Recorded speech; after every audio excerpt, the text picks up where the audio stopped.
A Justiça Eleitoral acaba de confirmar a vitória de Luiz Inácio Lula da Silva, do PT, na disputa da presidência da República. A partir de 1º de janeiro de 2023, Lula retorna ao Palácio do Planalto para um mandato de 4 anos.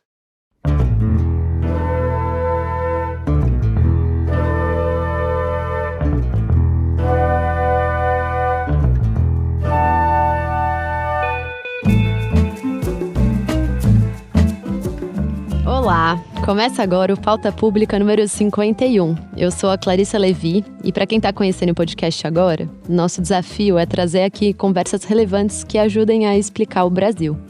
Geralmente eu estaria aqui do lado da Andréa Dipp, minha parceira de microfones, que está à frente desse podcast desde o primeiro episódio. Mas infelizmente dessa vez a Dipp não vai conseguir estar aqui com a gente por um motivo que acho que todo mundo vai entender. Ela precisou dar uma pausa essa semana para cuidar da saúde. Mas calma que sexta que vem ela tá de volta com a voz firme e forte pra gente continuar se aprofundando nas questões sociais e políticas do nosso Brasil. Então nesse episódio, especialmente aqui nessa apresentação, eu vou ter ele, que é o meu parceiro em outro podcast da casa, o Amazônia Sem Lei. Vambora nesse pauta, Terto? Bora, Clary. Olá, ouvintes. Bom, entrando agora no tema do episódio, o Brasil no último domingo elegeu com mais de 60 milhões de votos Luiz Inácio Lula da Silva para o seu 3º mandato, tornando ele o candidato mais votado da história do país.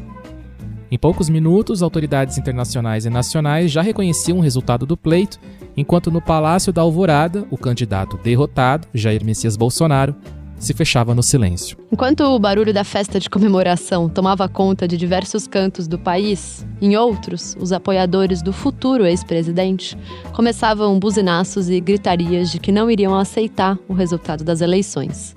Sem nenhum tipo de declaração de Bolsonaro, nem para a imprensa, nem para as redes sociais, por mais de 44 horas, a situação escalou para bloqueios de vias por todo o país, com pessoas pedindo abertamente intervenção militar. Aí na última terça, no dia 1º, finalmente Bolsonaro fez um pronunciamento, que foi rápido e não muito consistente, e que falou de forma dúbia para seus apoiadores não reproduzirem os métodos da esquerda, seja lá o que ele quis dizer com isso, e deixou para Ciro Nogueira a tarefa de anunciar o processo de transição com o vice de Lula, Geraldo Alckmin. Esse discurso aí não dispersou os golpistas que tomaram as vias e que parecem viver em uma espécie de círculo fechado da realidade, onde comemoram notícias falsas, oram por um futuro golpe militar e em certos lugares fazem até referências diretas ao nazismo.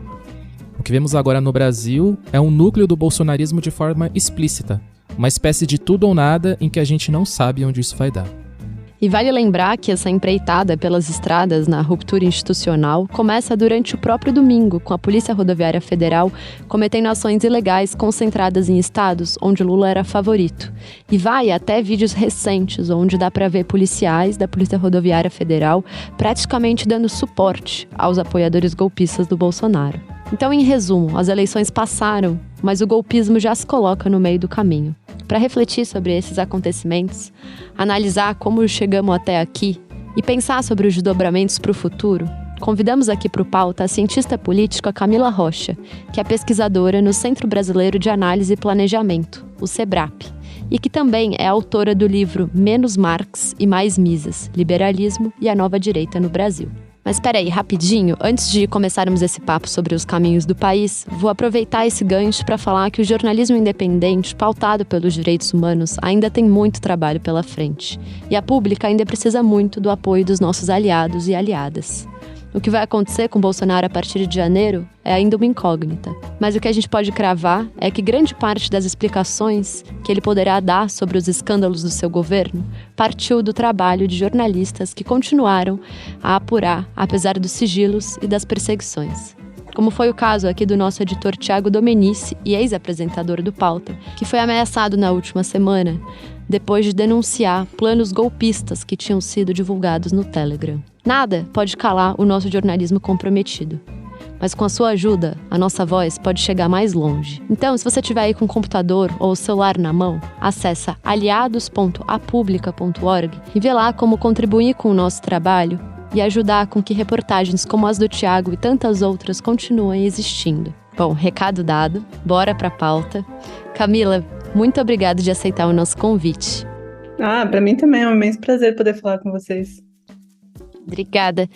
Então, Camila, para começar, Queria começar olhando para o cenário que a gente tem, considerando de um lado movimentos de base orgânica, né, da extrema-direita, que estão ocupando as ruas e as redes e foram nutridos por narrativas, estrutura pública, inclusive, nesses últimos anos. E aí também considerando de outro lado uma retomada, talvez ainda tímida, das ruas pelos movimentos do campo democrático. Pensando nisso tudo, eu queria saber o que você acha que garantiu a vitória, ainda que apertada, do Lula. Que elementos pesaram nessa balança para que ela pendesse para a chapa Lula-Alckmin? Bom, então, Clarice, eu acho que a maior parte das pessoas, né, claro, acaba se concentrando muito no papel desempenhado pelo Nordeste, né, no resultado eleitoral, mas, na verdade, se a gente for analisar, comparando com a última eleição, né, onde o PT ganhou mais votos foi justamente no Sudeste, né? Então, e foi no Sudeste o Sudeste fez a diferença, né, no resultado eleitoral.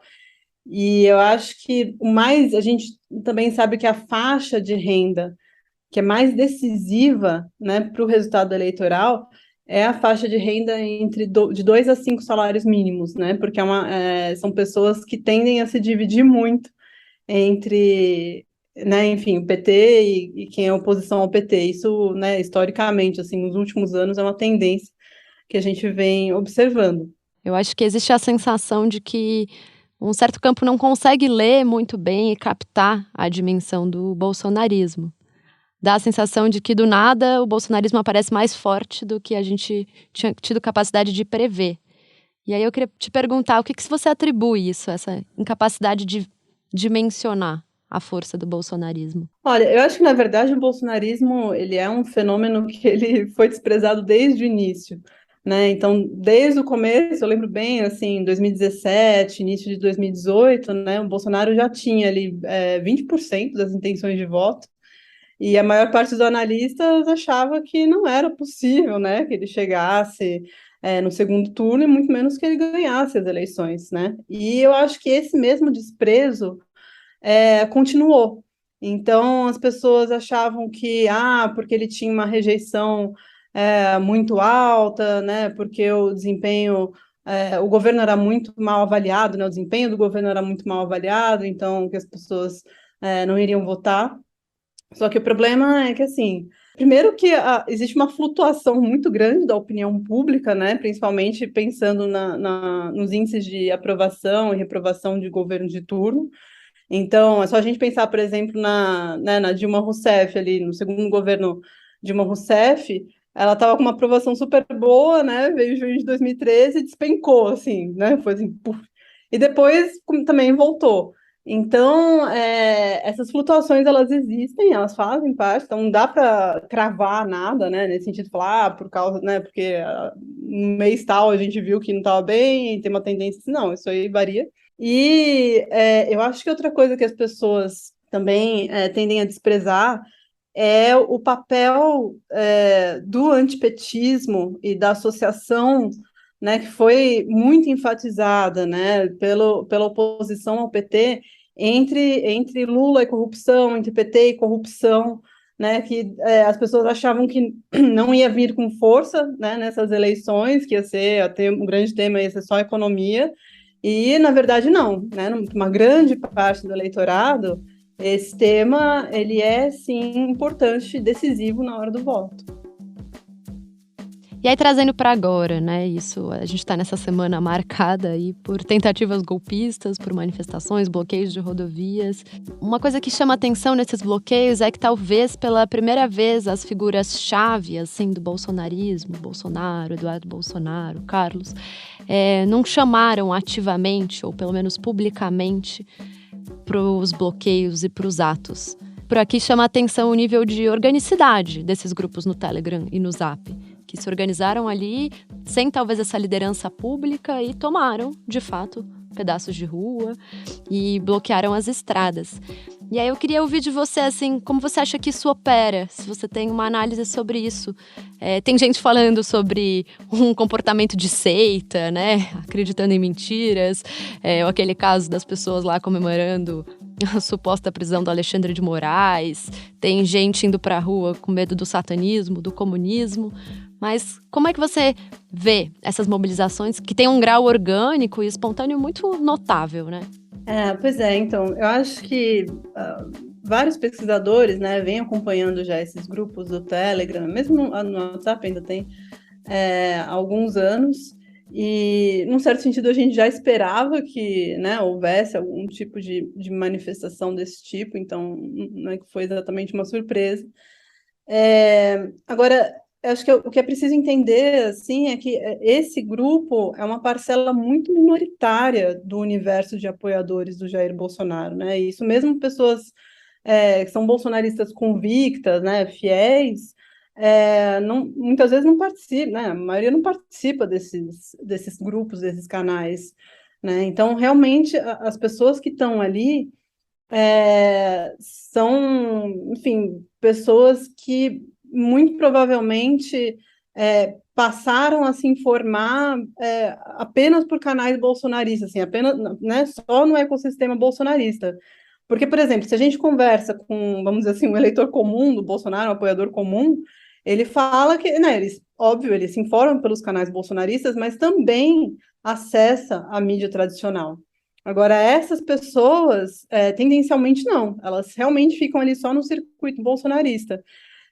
E aí, o que acontece, né? Nesses grupos já existia vamos dizer assim, uma indicação, né, de que falar em golpe explicitamente, né, falar usar determinados termos, determinadas expressões, poderia comprometer a imagem do Bolsonaro durante o período eleitoral, ou seja, poderia fazer com que o Bolsonaro perdesse voto, né, por passar a ser visto como alguém, né, um candidato golpista, autoritário, antidemocrático. Então, os próprios grupos, eles tinham uma reflexão nesse sentido, e eles foram, né, se organizando, mesmo modulando o discurso, tendo isso em vista, né? Então, vamos dizer assim, isso não é uma coisa que aconteceu agora, né? Isso é um processo. Desde que o Bolsonaro começou a falar que as eleições poderiam ser fraudadas ou manipuladas de alguma forma, né?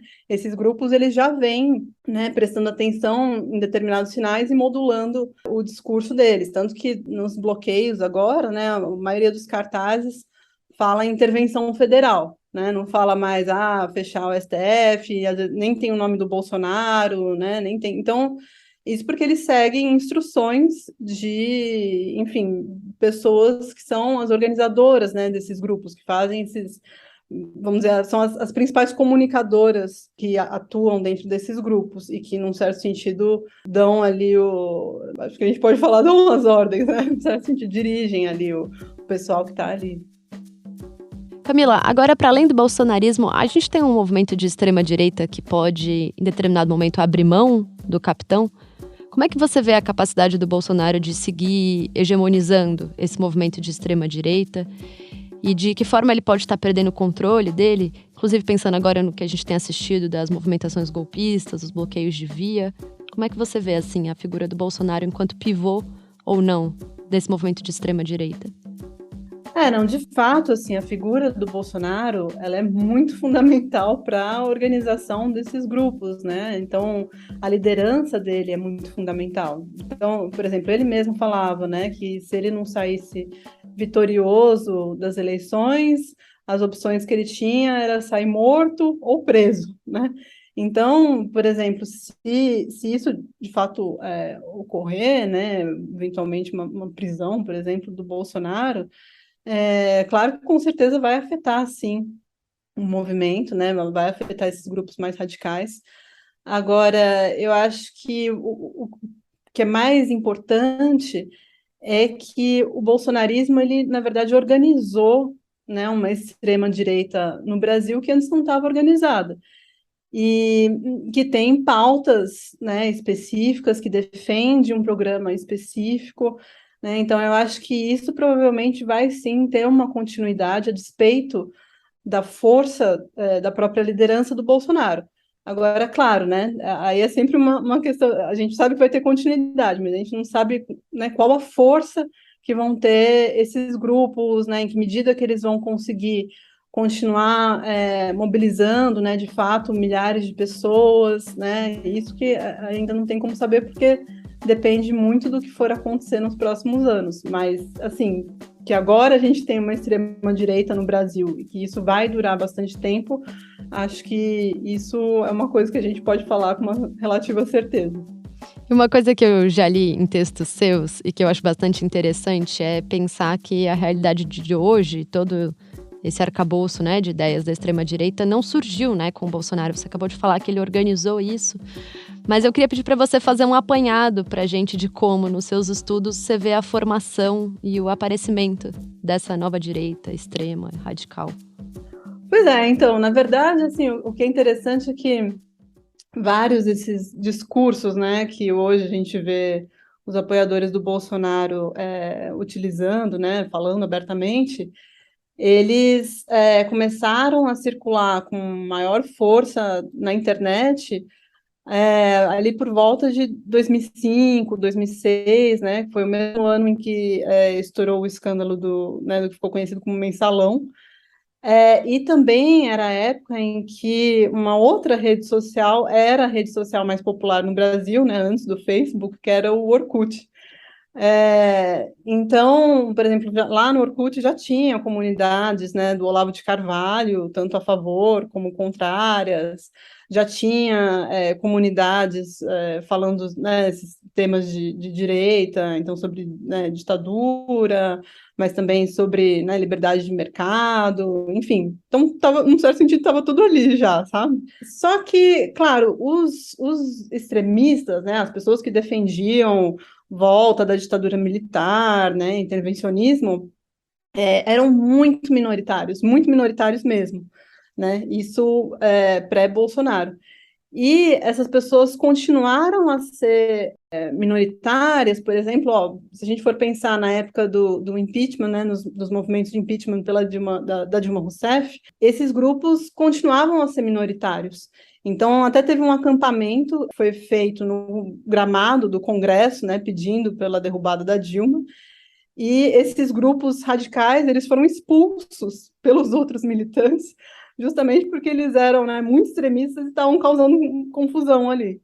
Então, na verdade, por isso que, né, eu falei assim, quem acaba, vamos dizer assim, mobilizando, organizando, dando uma voz para esses grupos mais radicais, de fato é o Bolsonaro. E a liderança do Bolsonaro, né, para essa nova, por isso que eu chamei de nova direita surgindo, que ainda não era uma direita, não era uma extrema direita, né, porque a maioria das pessoas não era extremista, mas inclusive pensava, né, que seria possível ter outras lideranças que não o Bolsonaro. O Bolsonaro não era a liderança de preferência dessas pessoas.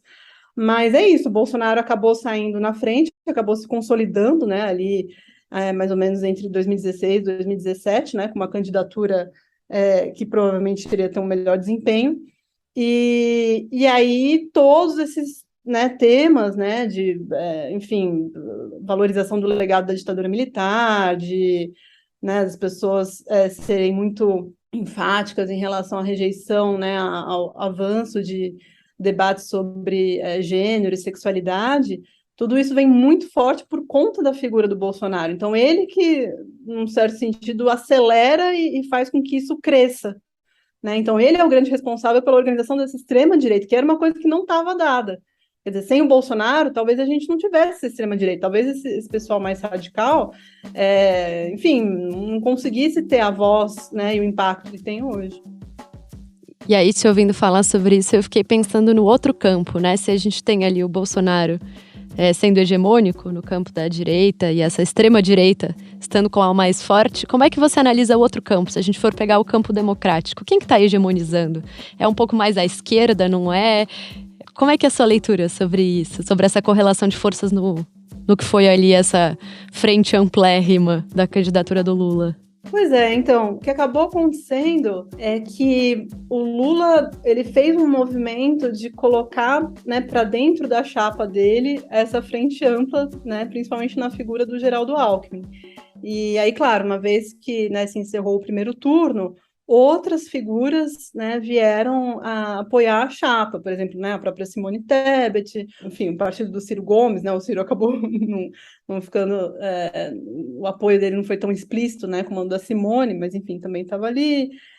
Mesmo, por exemplo, uma figura, né, disso que eu chamo de nova direita, que é o Amoedo, né, do Partido Novo, também apoiou, né, a candidatura do Lula, e até por conta disso acabou, né, sofrendo um boicote por parte do próprio partido, né, que pediu a expulsão dele do partido. Mas, quer dizer, ao mesmo tempo, o que aconteceu é que, vamos dizer assim, o que se chama, né, popularmente de centrão, acabou meio que ficando em cima do muro, né, meio que vendo o que ia acontecer, assim, um tanto indefinido. E no campo da direita, né, bom, o PSDB acabou sendo um dos grandes derrotados, né, do processo eleitoral, o único estado, né, que o PSDB conseguiu, enfim, sair vitorioso foi no Rio Grande do Sul, com o Eduardo Leite, e perdeu São Paulo, né, que era o grande, vamos dizer assim, a joia da coroa, né, que foi governado por tanto tempo, né, quase 30 anos pelo PSDB, até mais se a gente for pensar que é o mesmo grupo político, né, então desde a redemocratização, isso foi uma grande perda para o PSDB. Entre os tucanos também houve divisão, né, então uma parte apoiou a candidatura do Lula, por exemplo, né, o próprio Fernando Henrique Cardoso. Agora, por exemplo, o Rodrigo Garcia, né, que é o atual governador que perdeu as eleições, apoiou o Bolsonaro. Então, teve no campo das direitas teve de fato uma divisão, né, entre quem ia apoiar o Bolsonaro e quem ia apoiar o Lula. E agora eu acho que para várias figuras aí esse apoio ao Bolsonaro, né, por parte de uma direita que, enfim, se apresentava pelo menos como democrática, vai sair bastante caro agora, né? A ver como será. E aí, Camila, para a gente fechar, que a gente já está chegando aqui no final do nosso tempo, eu queria pedir para você compartilhar com a gente quais são os desafios que você avalia que estão colocados para esses próximos meses e talvez até ali para o próximo ano, primeiro ano de governo. Mas o que você acha que está mais urgente e que é mais desafiador nessa conjuntura?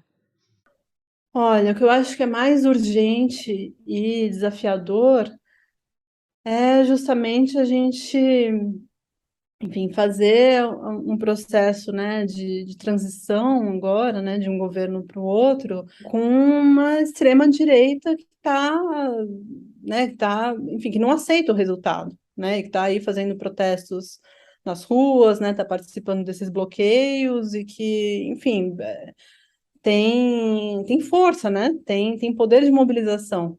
Então, eu acho que isso é um grande desafio. E o outro grande desafio é justamente lidar com o legado do governo Bolsonaro, né? E aí, em vários sentidos, pensando desde o fato de que, durante o governo, né, foram literalmente destruídos, né, arquivos históricos, né, deletados, enfim, todo um histórico de coisas que tinha ali, que, enfim, não vai mais ter como recuperar, até todo né, um legado de desmonte, né, de uma série de instituições e de políticas públicas que foram, né, arduamente construídas durante o processo de democratização do país. E, claro, né, foi tão falado, né, o orçamento secreto também é outra coisa que vai ser um desafio, né, agora para lidar com isso, né, para poder, enfim, desmontar isso, ou meio que, num certo sentido, fazer com que se volte a uma normalidade que, na verdade, não existe mais, né, vai ter que ser reconstruída agora, porque tem várias coisas que a gente não pode mais voltar atrás, né, eu acho que esse é o grande desafio, quer dizer, construir várias coisas do zero e lidar aí com essa extrema-direita que está bastante mobilizada e não vai aceitar os resultados, né? É bastante coisa. É bastante coisa. Vamos ter que todo mundo permanecer resiliente, né? Puxa, Camila, te agradeço muito pela conversa. Muito bom poder te ouvir aqui no Pauta Pública e a gente vai te chamar mais vezes. Combinado. Para mim também foi um prazer, Clarissa. Agradeço muito pelo convite da Pública e fico à disposição. Este podcast é uma parceria da Agência Pública com a Rádio Guarda-Chuva. Jornalismo para quem gosta de ouvir. Tem estreia na Rádio Guarda-Chuva. O novo podcast é o Economia do Futuro, apresentado por Melina Costa. E o primeiro episódio é o da cobertura especial da COP27, que estreia no dia 3/11. Você já deve ter percebido que a cada ano que passa, a crise climática se torna mais urgente. E para resolver um problema desse tamanho, só com a cooperação de boa parte do planeta. É por isso que eu quero te convidar a seguir o podcast Economia do Futuro, que vai acompanhar de perto o desenrolar da COP27, a Convenção das Nações Unidas, onde quase 200 países tentam chegar num acordo para frear o aquecimento global. A cobertura especial da COP é em parceria com o portal de notícias Capital Reset.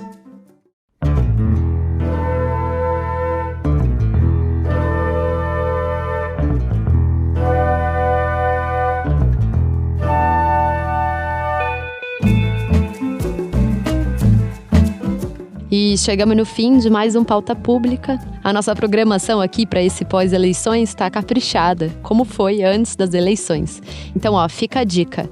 Segue aí o podcast onde você está nos escutando e aproveita para dar 5 estrelas se tiver no Spotify ou na Apple, porque isso nos ajuda a aparecer nas recomendações dos aplicativos. Sexta que vem, de manhã bem cedinho, estaremos de volta, eu e a Dip. Um abraço, gente, até! Valeu, gente, uma honra aí ter participado deste episódio do Pauta Pública. Até a próxima.